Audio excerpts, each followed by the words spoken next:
Bonjour et bienvenue à cette troisième rencontre des Mardis de Lise. Irena Sendler, que nous avons rencontrée la première semaine, était une Polonaise. La semaine suivante, c'est aux États-Unis que nous avons fait la connaissance de Harlan Williams. Aujourd'hui, c'est une fan de chez nous qui nous accueille, pour ainsi dire. Elle se nomme Lucille Teasdale Corti. Lucille Teasdale est presque une contemporaine. Elle est née en 1929 à Montréal, dans le quartier Côte-des-Neiges. Elle est la quatrième d'une famille de 7. Très jeune déjà, elle se sent confrontée aux inégalités sociales. Elle a grandi dans l'est de Montréal, mais elle fréquente, comme pensionnaire, un collège catholique huppé, le collège Jésus-Marie d'Outremont. Elle fait du bénévolat dans une clinique que fréquentent les déshérités du plateau Mont-Royal. Et elle y acquiert la conviction qu'elle peut faire quelque chose pour contrer ce qu'elle trouve être la plus intolérable des injustices, la maladie. En 1950, elle est admise en médecine à l'Université de Montréal. Et elle devient, en 1955, la première Québécoise à décrocher un diplôme de chirurgienne. D'abord interne, elle devient par la suite résidente dans les hôpitaux de Sainte-Justine, de Maisonneuve et à l'Hôtel-Dieu. C'est à Sainte-Justine qu'elle rencontre son futur mari, Piero Corti, spécialiste en pédiatrie qui fait un stage à Montréal. Issu d'une famille bourgeoise italienne, le docteur Corti cherche de nouveaux défis et il pense à l'Afrique. De son côté, pour compléter sa formation, Lucille doit faire un stage à l'étranger. Plusieurs hôpitaux américains la refusent et elle pense que c'est probablement parce qu'elle est une femme. La France la reçoit et elle se retrouve à Marseille où le jeune pédiatre, le docteur Corti, la rejoint.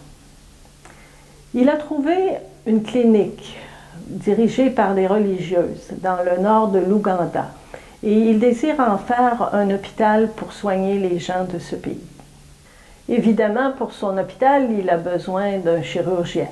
Alors, il demande à Lucille de l'accompagner. Lucille va accepter, mais pour 2 mois. C'est le début d'une aventure qui va durer 35 ans. En 1961, les 2 jeunes médecins sont devenus mari et femme. Ils s'installent à Goulou. C'est là qu'ils vont fonder le St. Mary's Lacour Hospital.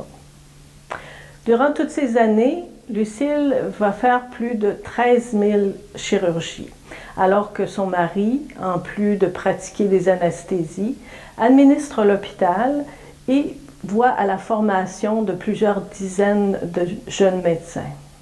Le couple a consacré sa vie à soigner des maladies aussi sérieuses que la malaria et le sida.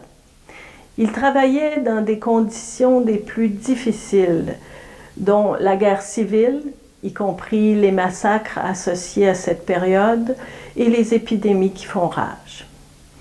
Ils accomplissaient leur travail avec des moyens bien limités. Souvent, Lucille devait opérer dans des conditions inimaginables. Un bloc opératoire constitué d'une seule table d'opération improvisée et n'étant éclairé que par une seule ampoule. En combattant le sida, elle a contracté le virus lors d'une opération alors qu'elle tentait de sauver la vie d'un soldat ougandais blessé et atteint de cette terrible maladie. Son état de santé qui s'ensuit va l'empêcher désormais de pratiquer la chirurgie. Elle va donc se consacrer aux malades atteints du sida, comme elle l'est elle-même à ce moment-là, et aux patients de la clinique externe. On l'a surnommée l'héroïne du bout du monde, et héroïne, elle l'a été. Elle a soigné les personnes les plus démunies du monde. Elle a combattu le sida pendant 11 ans, et finalement, elle s'est éteinte le 1er août 1996. Piero est décédé 7 ans plus tard d'un cancer du pancréas. Mais l'hôpital qu'ils avaient fondé a continué de grandir. Aujourd'hui, c'est l'un des plus grands centres médicaux en Ouganda. Lucille Teasdale est devenue membre de l'Ordre national du Québec et de l'Ordre du Canada. Elle a obtenu, avec son mari, en 1986, le prix Saskawa, la plus prestigieuse distinction de l'Organisation mondiale de la santé. Il y a maintenant plus de 20 ans que cette personne d'un courage et d'une détermination exceptionnelle nous a quittés. C'est une femme que j'admire, un médecin qui m'inspire, une compatriote dont je suis fière. Et je suis certaine qu'il en est de même pour plusieurs d'entre vous.